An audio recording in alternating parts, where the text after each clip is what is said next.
And welcome to फिल्मी शुक्रवार.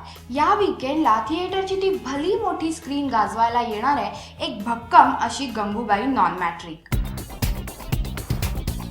मालिका, नाटक आणि आता चित्रपट. दिग्दर्शक राजेश देशपांडे गंगूबाई नॉन मॅट्रिकची ही फ्रँचायझी आता रुपेरी पडद्यावर घेऊन आले आणि त्यानिमित्ताने पुन्हा एकदा गंगूबाई आणि छू एकत्र येऊन धमाल उडवत आहेत. निर्मिती सावंत, पॅडी, नागेश भोसले, आनंद इंगळे, कमलाकर सातपुते आणि इतर अनेक कलाकार एकत्र आले आहेत आणि रुपेरी पडद्यावर राजकीय विडंबन साकारतायत. कथा काही आउट ऑफ द बॉक्स आहे अशी नाही. अगदी थोडक्यात स्टोरी लाईन सांगायची झाली तर असं सांगता येईल की गंगूबाई यावेळेस इलेक्शनसाठी उभी राहते. याआधी ही गंगूबाई नॉन मॅट्रिक यांना सामाजिक उद्धारात आणि समाजकार्यात इंटरेस्ट होताच. त्यामुळे जर यावेळेस ती थेट मुख्यमंत्री पदापर्यंतची निवडणूक लढवायला जाते हे पाहिलं तर तुम्हाला नक्कीच आश्चर्य वाटणार नाही. या मुख्यमंत्री पदापर्यंत ती कशी पोचते याचा सगळा प्रवास तुम्हाला या चित्रपटात पाहायला मिळणार आहे, अर्थातच पूर्णतः विनोदी स्वरूपात.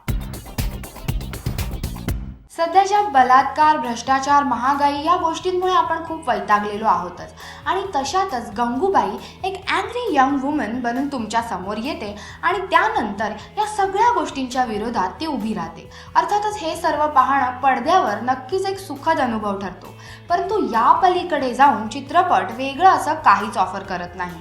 आधी दुष्ट, भ्रष्ट, बलात्कारी अशा सत्तेचं साम्राज्य आणि त्यानंतर जनसामान्यांचा रागाचा उद्रेक म्हणून उभी राहिलेली गंगूताई अशा अनेक कथा आपण पाहिल्या. मुख्यमंत्री दौरा करताना गंगूबाई अनेक पीडित लोकांना सतत भेटत राहते आणि त्यांचे प्रॉब्लेम सॉल्व्ह करत राहते.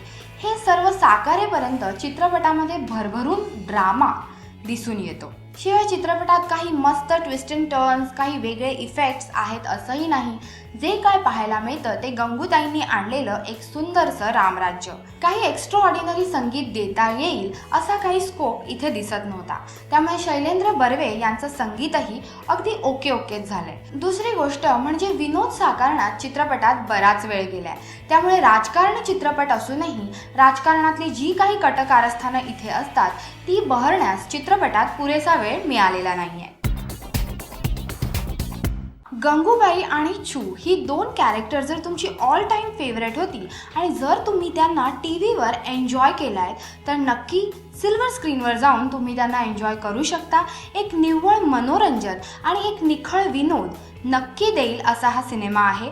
मी या चित्रपटाला देते 3 स्टार्स, पण तुम्ही देखील तुमचे रिव्ह्यूज आम्हाला कळवू शकता आमच्या यूट्यूब चॅनलवर. आमचा यूट्यूब ॲड्रेस आहे youtube/राश्री मराठी.